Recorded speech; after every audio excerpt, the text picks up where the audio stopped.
Time to put your galleons where your mouth is! By Tsume Yuki. Chapter 3. The Disgruntled Lady. His mother threw a fit over the new mural upon his wall. Harry still looked back on the moment she'd returned from her socializing to see the large shadows upon his wall. She discouraged for Creature to take it down, then proceeded to kick the elf down the stairs when he failed to do so. Powerful house elves may be, but they weren't able to overpower the Hallows. Harry had taken the elf back up to his room once Walburga had left to take off her makeup and dress, patching the creature up as best he could, whilst Creature looked at him with a reverence that had once been reserved only for Regulus Black. Even now, almost 3 years on, and the aging elf was tripping over himself to look after the three brothers. Harry had only had to cuff Sirius around the head twice for being mean to the house elf. Regulus had been the one to stop it, though, pointing out how alike Sirius was with their mother if he behaved that way. Harry hadn't had to cuff him again. Currently, Harry had been forced into a set of smartly cut wizarding robes, the fancy kind, and informed he would be attending a ball, the last ball to be held before he was shipped off to Hogwarts for his first year there. His first year away from both Sirius and Regulus. He worried for them, rightly so, if their mother's temper was anything to go by. She was starting to get irritated that they weren't showing the promise that he did. Harry had been forced to distract Walburga several times this year already from his younger siblings. He needed some blackmail to hold over their heads, but he hadn't been able to get any that would guarantee the safety of his younger brothers. Or rather, see to it that his brothers would not be harmed in any way whilst he was off at Hogwarts. He had one ace up his sleeve, an ace he really would have liked to save for another time, but it looks like he was going to have to play it if an opportunity didn't present itself.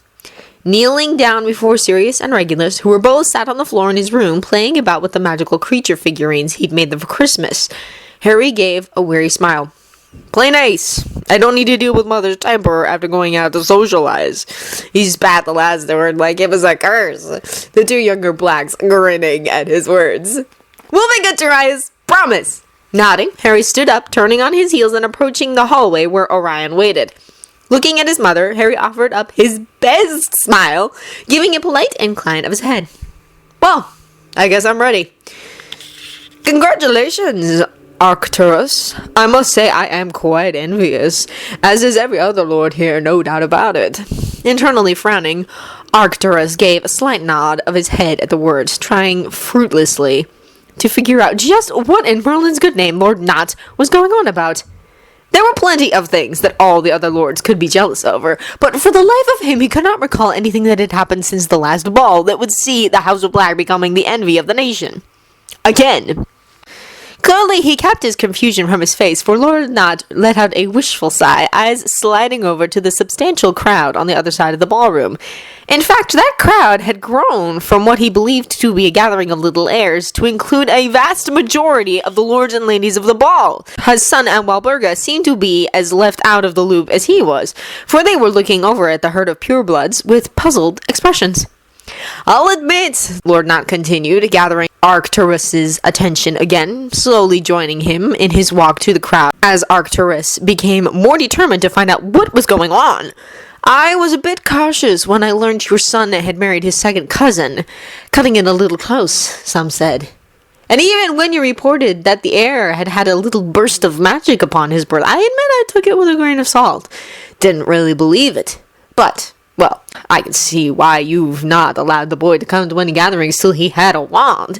Too risky otherwise, the marriage contracts will no doubt be flooding in. Now, Arcturus was beyond confused. He felt almost blindsided. What in heaven's name had Orion's oldest done now? He kept the boy from the limelight because he refused to go anywhere without his brothers. He'd fought tooth and nail accidental magic that he'd begun to suspect 2 years ago as not so accidental in any form, bursting from his body until Arcturus agreed it was best the boy not appear in public till his magic was under control. He was now sure that it had all been an act, just so he could stay with his younger brothers and entertain them while his parents were out and about. It was good to see the ties between the Black siblings were strong, but it didn't stop Arcturus from almost throwing a fit that he'd been tricked by a 6-year-old. I assume you've been teaching the boy to defend himself. He'll certainly be a high-profile target now. Who would have thought it? Parseltongue in the Black family. Arcturus didn't hear anything after that. Parcel time? What in heaven's name was not on about?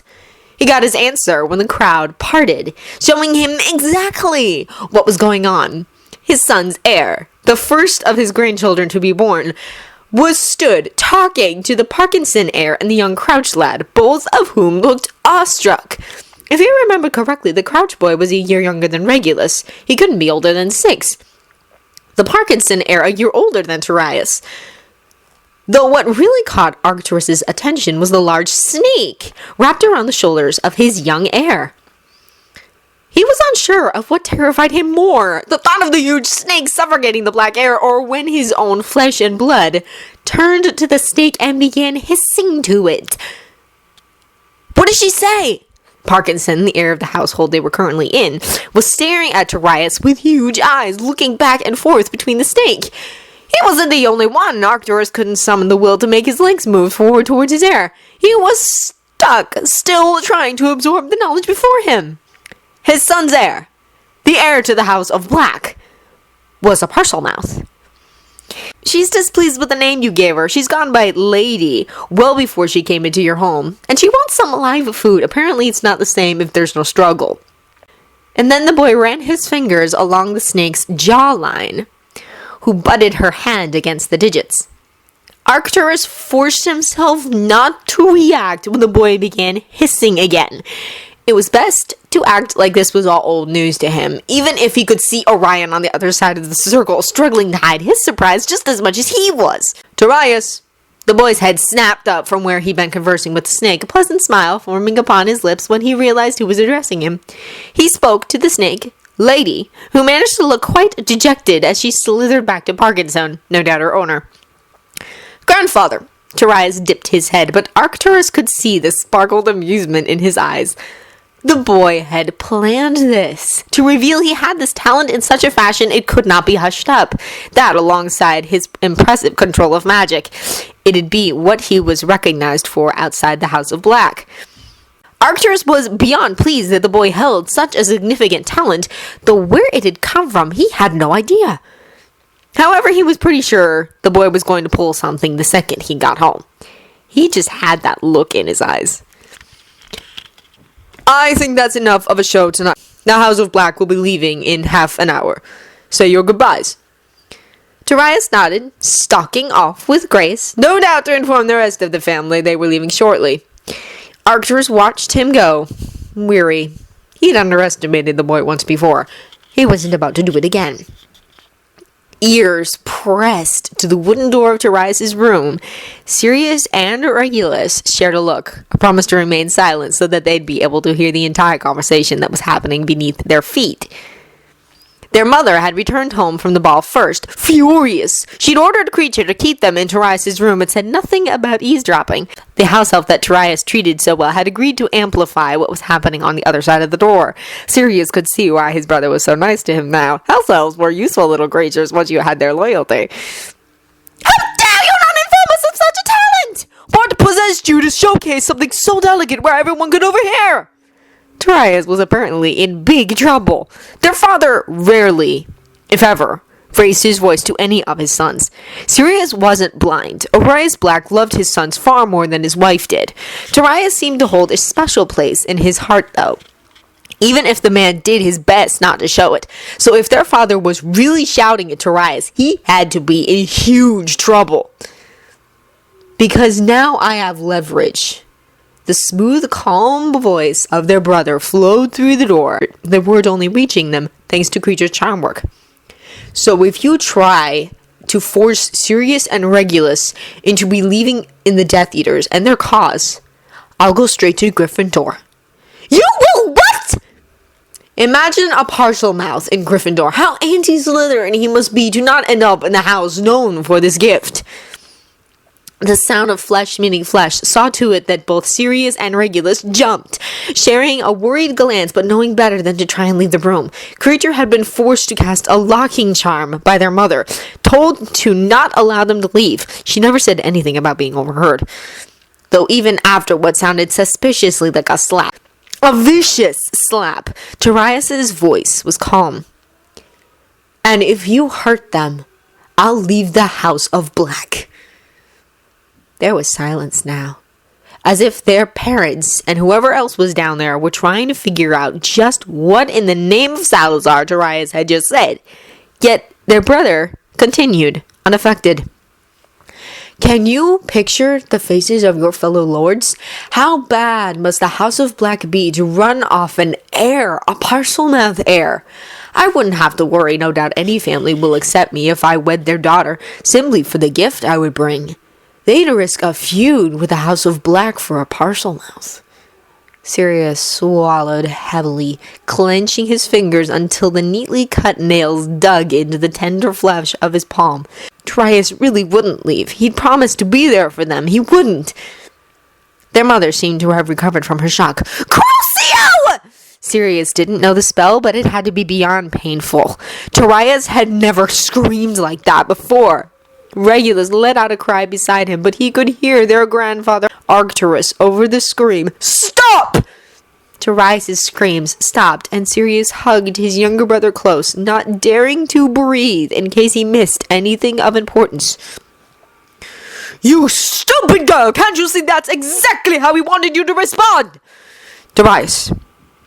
There was silence as their sibling was addressed. Sirius knew little about Death Eaters. All he knew was that they didn't like mudbloods. Turais always shuffled both of them out of the room whenever the topic came up. But he knew Turais didn't like the Death Eaters. Sirius wasn't sure if Turais agreed with her parents' beliefs regarding mudbloods, for his brother always played things close to the chest. He only played his winning card when it would be the most advantageous to his goals. His older brother wouldn't have taken a risk, a big risk by the sounds of it, unless he knew he'd come out on top. Turais disagreed with killing the mudblood and blood traders, for who would work the menial jobs if they weren't there? That had been the only thing Turais had ever said on the top, and he'd encouraged both Sirius and Regulus to hold off forming their own beliefs until they got to Hogwarts, and Turais always knew best. What do you want? Arcturus didn't ask a question so much as he demanded a response. There was a pause, as if Turais was trying to catch his breath or plan out his words. Let Sirius and Regulus form their own opinions. I see no need for us to become branded like cattle before a hypocritical madman. I am heir Black. I refuse to bow my neck to a man who won't even wear his family name with pride. What do you do when all those not of pure blood are dead? Who will run the shops? Who will be the clerks and the secretaries? Surely you do not expect purebloods to stoop to such a level. Society would crumble with just us alone. I feel no need to show people that I am superior because of my breeding and background. I already know who I am. Why should I feel the need to lord it over them?